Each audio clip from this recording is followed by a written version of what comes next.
Step 5 is utilizing life insurance to provide proper protection against losing a life, which leads to loss of income too.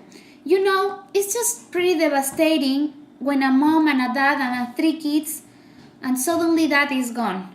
You know, life is unpredictable, but that is gone and the income is too. So, and this family, they lost the dad. Soon they are gonna lose the house, the food, the bills are going to pile up, and they are gonna lose the mom too, because now mom has to work 2 jobs, and the kids, I don't know who is gonna raise those kids, right? So that's really pretty devastating. So part of a good financial planning is proper insurance to replace the income and also sets an immediate state. Here we are going to do the things a little bit different in our company. We look at the person's financial needs and bring back options that will save people money while increasing cash flow, helping them to get a setup with the proper amount of life insurance. Okay? Well, now it's a step 6. And this is the biggest one. And if you listen to me, it could totally change the quality of your life. This is the one that everybody loves the best. Step 6 is building a long-term income or a long-term savings.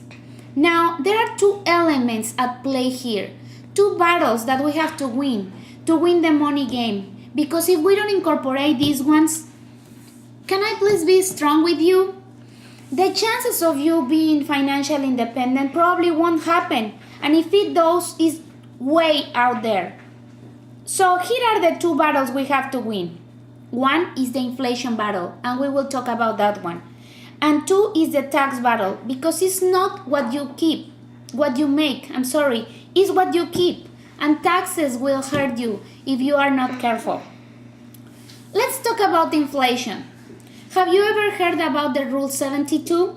Well, let me explain it. It's really interesting.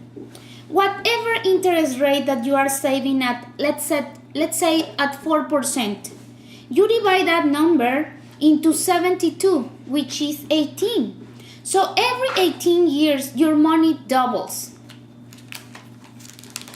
Okay, let's say you have $100 in an account that is earning 4%. If you leave it and it just grows at 4%, in 18 years it will double at 200, right? Well, what happened in another 18 years at 4%? It will double again at 400. Well, here is the problem.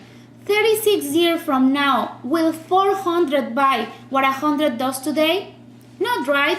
Well, that's inflation. So, Mr. Client, if people are saving, where are they really putting their money? Banks, credit unions, fixed accounts, etc., where they are not even getting the 4%. Can you see what is happening? Money is growing, but inflation is growing much quicker. They are losing purchasing power, and now they are maybe not going to be able to retire, and that's a big problem. The solution is to help them obtain a potentially better interest rate. So let's say that a person is getting between 6 and 12%. Look at this example here right now.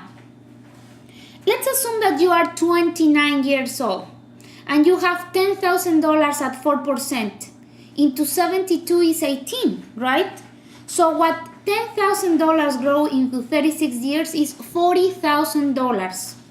So now let's say that you are 65, the kids are gone, the house is paid off, and you want to retire. Well, you have just $40,000. How long is that it's gonna last? Well, the way you spend money, probably not a lot of time, right? Well, maybe a year, maybe a little bit longer. I don't know if you are really organized. But then you are out of money, and then you're gonna end working at Walmart. But here is the problem. You don't have to run out of time, and really, who wants to work past 65? The only thing that we can change is the interest rate. And here is the $1,000,000 question. If you could have between 6 and 12% instead of 4%, would you have a greater financial independence? Well, let me tell you, the answer is yes. So look at this. At 6%, your money doubles every 12 years. At 8%, your money doubles every 9 years. And at 12%, your money doubles every 6 years. So in 6 years, at the age of 65, you will have $640,000. Isn't that amazing? Well, the only difference between this guy and this guy is just the interest rate. There's no more time, there's no more money. The same age, the same amount of money. But it cost this guy $600,000. Now, don't you think this is important to learn? Well, this could really change the quality of your life. And you know what? This is not about having $10,000. The key is saving a little bit on a monthly basis at a decent interest rate. Okay? So, there may be a time where you will not be out of earning your money, but your money will be out of earning you. Pretty awesome, right?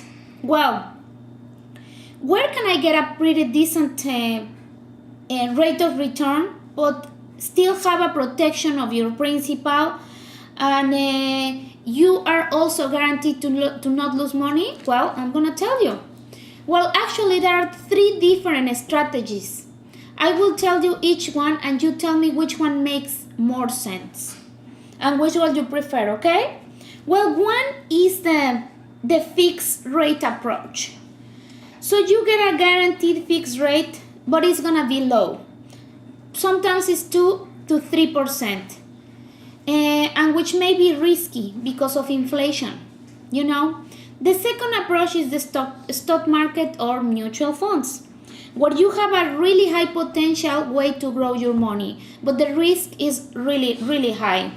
And you know what? It's uncertain. So people can really lose their money. And the third one is the index strategy. With all the principal you save is protected.